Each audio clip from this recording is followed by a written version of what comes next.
જો તમારું haemoglobin level એટલે કે લોહીની ટકાવારી ઓછી છે, શરીરમાં નબળાઈ લાગ્યા કરે છે, થોડું કામ કરવામાં શ્વાસ ચડી જાય છે, હાંફી જવાય છે, ઘણી વખત અચાનકથી ધબકારા વધી જાય છે, આ બધા જ લક્ષણો એનિમિયાના છે. ઘણી વખત એનિમિયાના કરેક્શન માટે જો આયર્ન ટેબ્લેટ લેતા હોય તો તેનાથી કબજિયાત થઈ શકે છે, ગંદા ઓડકાર આવ્યા કરે છે કે પછી ઉબકા આવ્યા કરે છે. તો નેચરલી કઈ રીતે હિમોગ્લોબિન લેવલ વધારી શકાય? તો ફિંડલા એક એવી નેચરલ વસ્તુ છે જેનાથી માત્ર 30 દિવસમાં તમે હિમોગ્લોબિન લેવલ વધારી શકો છો. પણ ફિંડલા એક કેક્ટસ પર ઉગતું એક ફળ છે, તેથી તેમાં કાંટા વધારે પડતા હોય છે અને ડાયરેક્ટલી ખાવાનું અઘરું પડે છે. તેથી તમે ટ્રુ વેદાનું હિમોજી પ્લસ ફિંડલા જ્યુસ લઈ શકો છો, જે 100% નેચરલ છે અને શુગર ફ્રી છે, તેથી ડાયાબિટીસના દર્દીઓ પણ તેને લઈ શકે છે.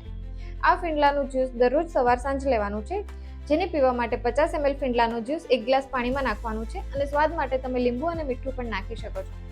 આ ફિંડલાનું જ્યુસ ઓર્ડર કરવા માટે તમે સ્ક્રીન પર આપેલા નંબર પર કોન્ટેક્ટ કરી શકો છો કે પછી લિંક પરથી ડાયરેક્ટ ઓર્ડર કરી શકો છો. Bye bye.